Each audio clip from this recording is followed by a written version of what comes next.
ताले हुए क्या बात हो गई, जग में प्रगटे कन्हैया करामात हो गई। कान्हा जी हमारे बीच आ चुके हैं। आप सभी को बहुत बहुत बधाई। काली अंधियारी रात, तेज बारिश, बिजली चमक रही है और कान्हा जी के माता पिता कहाँ हैं? कंस की जेल में। कान्हा जी रात के 12 बजे प्रकट हुए। अपने आप ही उनकी हथकड़ियां बेड़ियां खुल गई। अपने आप ही जो उनके बड़े बड़े ताले थे ना वो खुल गए। अपने आप ही पहरेदार जो बड़े बड़े सुनते बेसुध हो गए। और क्या आदेश हुआ वासुदेव जी को? जाओ इस नन्हे बालक को गोकुल में पहुंचा कर आओ यशोदा मैया के पास। वहां पर एक कन्या एक देवी वहां पर है, उसको लेकर आओ। और वो वासुदेव उसको बालक को लेकर जा रहे हैं यमुना नदी में। अब इससे पहले का आप थोड़ा दृश्य देखिए। कंस जो अपनी बहन देवकी से बहुत प्यार करता था, देवकी की विदाई हो रही है, शादी हुई है महाराज वासुदेव के साथ।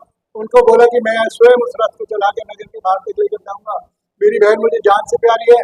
भाई बहन में प्यार होता है। आकाशवाणी हुई, अरे कंस, इस देवकी का जो 8वां गर्भ होगा वो तेरा काल बनेगा। अब कंस के पास 2 ऑप्शन थे।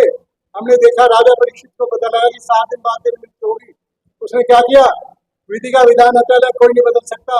उसने मृत्यु का स्वागत किया, बैठ गया सत्संग में 7 दिन लगातार। मृत्यु किस रूप में आई?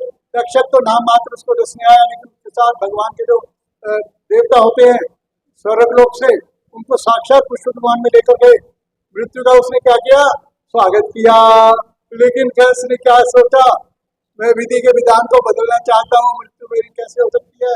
लेकिन अटल सिद्धांत जो इस दुनिया में आया उसने शरीर को छोड़कर ही जाना है। अंततः परिणाम क्या हुआ हमने देखा। कंस का भगवान श्री कृष्ण के हाथों वध हुआ, दुष्ट की तरह असुर की तरह उसका संहार हुआ। और उसके बाद हम क्या देखते हैं? वही नन्हा सा बालक जो बचपन से ही राक्षसों का संहार कर रहा है, वही बालक बड़ा होकर विश्व के सबसे बड़ा अद्भुत ज्ञान, गीता का ज्ञान, तो अपने महाभारत के युद्ध के बीच में खड़े होकर वो ज्ञान दे रहा गीता का। वहां भगवान श्री कृष्ण ने पूछा, भगवान आप रहते कहाँ हो? क्या कहते कान्हा जी बड़े प्रेम से मुस्कुराकर, मैं ना मथुरा में रहता हूँ ना वृंदावन में रहता हूँ, गोकुल में रहता हूँ। मैं अपने सभी भक्तों के हृदय में निवास करता हूँ। अब मैं आपसे बात करूंगा कि इतना सुंदर गीता का ज्ञान जिसमें बिल्कुल स्पष्ट लिखा हुआ है, क्या लेकर आए थे, क्या लेकर जाना है, सब कुछ यहीं पर रह जाना है। आपके अच्छे काम अच्छे कर्म निरंतर करते रहो, जीवन नश्वर है, इसके एक एक पल का भरोसा नहीं है।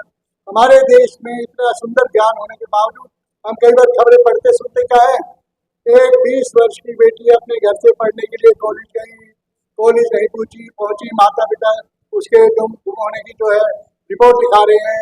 8 घंटे बाद फोन आता है कि मैंने अपनी मर्जी से एक लड़के से शादी कर ली है। माता पिता को पता लगता है जो लड़का जिससे शादी की है वो तो क्रिमिनल टाइप का है, यानी बच्ची का भविष्य तो बर्बाद होना ही होना है। माता पिता को सदमा लगता है, उनमें कई बार माता पिता की मृत्यु भी हो जाती है, कई पागल भी हो जाते हैं। जीवन भर इस बेटी को इतने प्यार से पाला और इसने नासमझी भरे कदम से क्या कर दिया? पूरे परिवार का घंटाधार कर दिया। रिवाड़ी की एक खबर थी अभी, अपने फरीदाबाद में एक बेटी पढ़ने के लिए गई और उसने सुसाइड कर लिया। क्या लिख कर गई कि मेरे को हॉस्टल का जो रहने वाला कमरा है वो ठीक नहीं है, मेरी वार्डन मुझे तंग करती है। इतनी छोटी सी बात थी। भगवत गीता के देश में ऐसी बातें क्या शोभा देती है हमें? यानी यहाँ पर ये कहते हैं कि मृत्यु भी सामने आ जाए तो हंसते हंसते उसका सामना करना है हमने।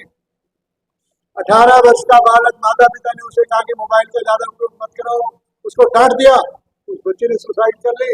एक पत्नी है, अपने पति के साथ उसका झगड़ा हुआ, 3 बच्चों के साथ गई और रेलवे लाइन पर जाकर उसने सुसाइड कर लिया। ऐसी खबरें हम अक्सर पढ़ते हैं। यदि हम भगवान श्री कृष्ण को अपना भगवान मानते हैं, मित्र मानते हैं, सखा मानते हैं, तो देखो क्या करते हैं, वो माखन खाते हैं। माखन का सात्विक आहार। यदि आपके परिवार में सात्विक आहार होगा, भोजन में रसीले पदार्थ होंगे, भोजन में मिनरल्स होंगे, आपके बच्चों की बुद्धि अपने आप ठीक रहेगी। इसका निर्णय कौन करेगा? माता पिता करेंगे। प्रकृति के प्रेमी है भगवान श्री कृष्ण। क्या करते हैं? गोप वालों के साथ जाकर खुले में जाते हैं, पेड़ों के नीचे जाकर रास जाते हैं, बंसी को जाते हैं, मस्ती करते हैं। क्या मतलब इसका? संयुक्त परिवार हो, आपका जो है सामाजिक लेवल अच्छा हो, दिन में आप 10, 20, 30, 40 लोगों से ड्यूटी से आने के बाद मिले, उनसे अपना दुख सुख करें। अपने बच्चों को भी घर से बाहर लेकर जाएं, डेली प्रतिदिन लेकर जाएं। आपके बच्चों का IQ लेवल अपने आप ऊंचा हो जाएगा। उसके बाद हमने क्या देखा, सीरियल में आता था, भगवान श्री कृष्ण जब भी उनको समय मिलता है एकांत में जाकर यूं बैठ जाते हैं, हाथ आंखें बंद करके, आंखें बंद करके बैठने का मतलब वो बार बार हमें यही बताते हैं कि सारी शक्तियां तो हमारे अंदर निहित है। अपने अंदर झांकने का प्रयास करो, प्रतिदिन अपने आप को सुबह उठकर बताओ, मैं शक्तिशाली आत्मा हूँ, ये शरीर तो मेरे एक साधन है, ये रिश्ते मेरे किसके हैं, भगवान के दिए हुए रिश्ते।